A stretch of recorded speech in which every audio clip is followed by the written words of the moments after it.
एक व्यक्ति किसी अवसर के बाहर खड़ा है, दरवाज़ा बंद है, फिर दरवाज़ा खुलता है और वह भीतर प्रवेश करता है।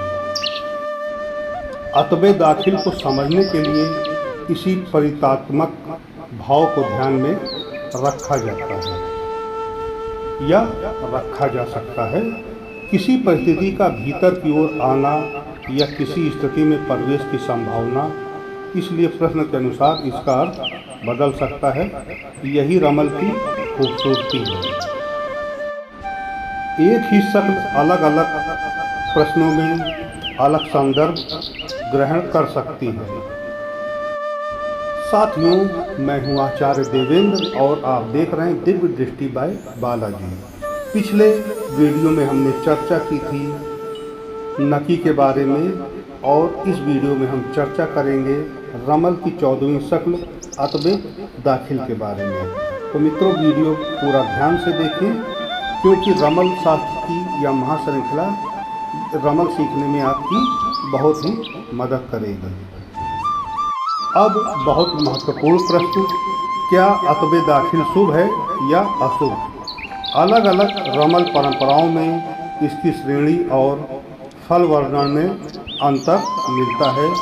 कुछ आधुनिक संदर्भ इसे मध्यम शुभ प्रकृति से जोड़ते हैं, इसलिए हमारी इस महाश्रृंखला में हम इसे केवल शुभ या अशुभ कहकर समाप्त नहीं करेंगे, बल्कि इसे समझेंगे प्रश्न के संदर्भ में।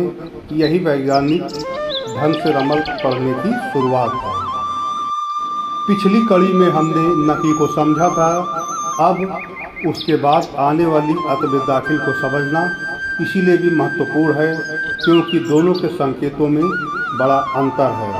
नकी को परंपरागत रमल में मुंकलिब वर्ग में रखा जाता है, जबकि अतबे दाखिल वर्ग से संबंधित है। इसलिए एक में परिवर्तन और उल्टाव का भाव अधिक महत्वपूर्ण हो सकता है, जबकि दूसरे में प्रवेश और भीतर आने का संकेत महत्वपूर्ण हो जाता है।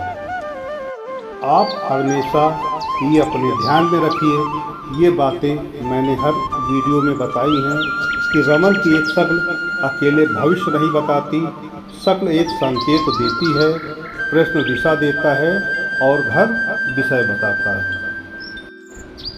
दूसरी शक्लें परिस्थिति स्पष्ट करती हैं और अंततः पूरी जंत्री मिलकर फलित का आधार बनाती हैं।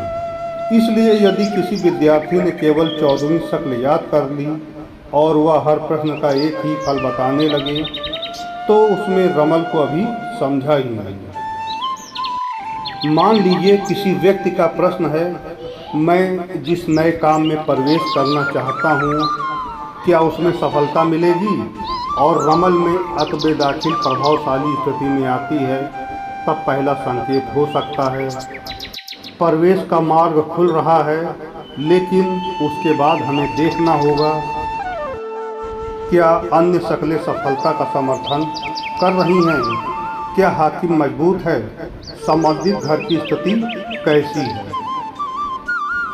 और क्या कोई बाधक शक्ल परिणाम को बदल रही है, तभी अंतिम निष्कर्ष निकलेगा।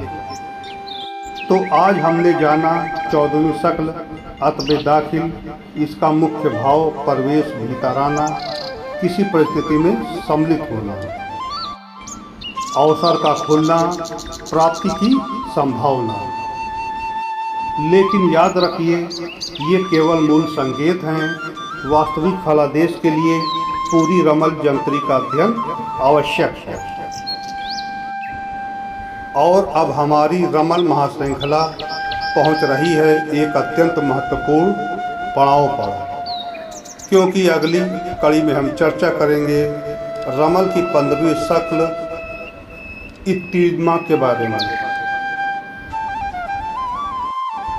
यह शक्ल रमल की साबित श्रेणी से संबंधित मानी जाती है और इसके माध्यम से हम समझेंगे कि स्थिरता, एकत्रीकरण और परिणाम के संदर्भ में रमल वेता किस प्रकार से इसको बयां करते हैं।